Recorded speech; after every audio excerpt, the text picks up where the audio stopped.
بسم اللہ الرحمن الرحیم۔ اللہ تعالیٰ فرماتے ہیں کہ محبت صرف دعویٰ کی چیز نہیں ہے۔ تمہیں اگر اللہ سے محبت اور تعلق کا دعویٰ ہے تو اس کے رسول کی پیروی کرو، ان کی بات مانو اور ان کی راہ پر چلو، پھر اللہ تعالیٰ بھی تم سے محبت فرمائیں گے اور تمہارے گناہوں کو معاف کر دیں گے۔ آسمان و زمین کی تمام چیزوں کا خالق و مالک اللہ تعالیٰ ہے۔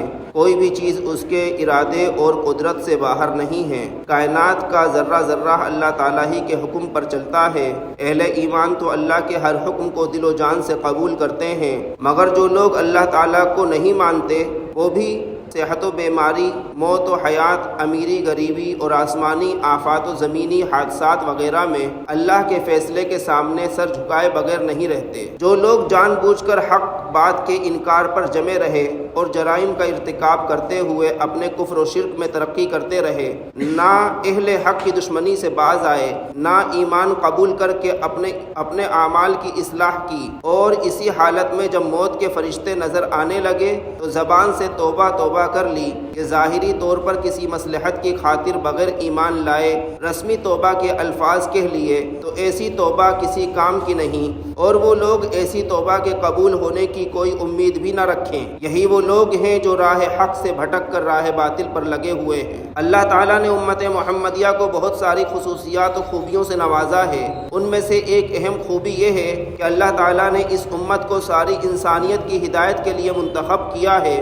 اس امت کا مقصد زندگی لوگوں کو بھلائی کی دعوت دینا اور برائی سے روکنا ہے۔ چنانچہ حضرت عمر رضی اللہ تعالیٰ عنہ نے فرمایا، جو شخص تم میں سے خیر امت میں شامل ہونا چاہتا ہو اسے چاہیے کہ اس کے شرائط پورے کرے، یعنی بھلائی کا حکم کرے، برائی سے روکے، اور اللہ پر ایمان لانے کا جیسا حق ہے ویسا ہی ایمان لائے۔ حضرات صحابہ کرام رضی اللہ عنہم اجمعین کا امت مسلمہ پر بہت بڑا احسان ہے۔ انہوں نے آپ سے دین کی جو باتیں سنی اور سیکھیں وہ امت تک ٹھیک ٹھیک پہنچا دی۔ اسی لیے صحابہ لائق تعظیم ہیں اور ان کا احترام ہم پر واجب ہے۔ لہٰذا صحابہ کو برا بھلا کہنا، ان کی شان میں گستاخی کرنا، ان کی طرف سے کسی برائی یا عیب کو منسوب کرنا یا کسی کے بارے میں زبان درازی کرنا کسی فرد کے لیے ہرگز جائز نہیں۔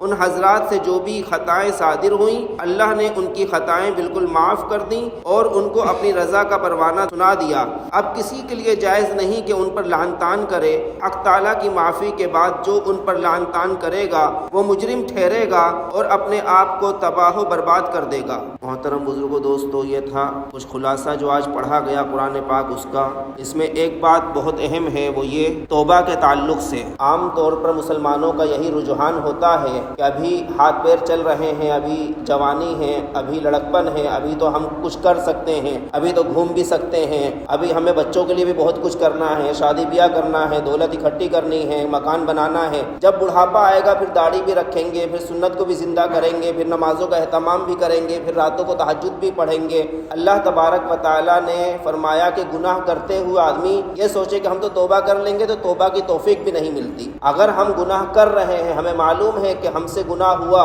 ہم نے کوئی حرام کام کیا ہے، تو اس سے توبہ جیسے ہی آنکھ کھلے فوراً کر لینی چاہیے، اور اس عزم اور ارادے کے ساتھ توبہ ہونی چاہیے کہ دوبارہ اس گناہ کو ہم نہیں کریں گے۔ ہم سے نماز چھوٹ گئی اور ہمیں پتہ چلا کہ نماز ہم سے قضا ہوئی ہے اور یہ بڑا جرم ہے۔ ایک نماز قضا کرنے پر یعنی کروڑوں برس اللہ تعالیٰ جہنم میں جلائیں گے۔ جب ہمیں یہ پتہ چلا پھر ہم نے توبہ کر لی، اللہ اب ہم کبھی نماز کو قضا نہیں کریں گے، لیکن پھر نادانی میں ہم دل میں یہ بھی سوچے کہ کوئی بات نہیں، ایک اور صحیح، دوبارہ پھر توبہ کر لیں گے، دوبارہ پھر توبہ کر لیں گے۔ تو اس طرح سے توبہ کو بھی ہلکے میں لینا اور توبہ کا مذاق بنانا اور دین کا مذاق بنانا، اس طرح سے اللہ تبارک و تعالیٰ نے فرمایا کہ ایسے لوگوں کو توبہ نصیب نہیں ہوتی۔ تو اللہ تبارک و تعالیٰ نے پھر صاف طور پر فرما دیا کہ جب ان کو موت کا فرشتہ نظر آنے لگتا ہے آخری وقت میں، تب وہ سوچتے ہیں کہ اب ہم توبہ کر لیں، تو پھر ہم ان کو توبہ کی توفیق نہیں دیتے۔ اللہ تبارک و تعالیٰ ہم سب کو صحیح طور پر سمجھ کی توفیق دے اور اسلام پر ہم سب کا خاتمہ فرمائے۔ وآخر دعوانا الحمدللہ رب العالمین۔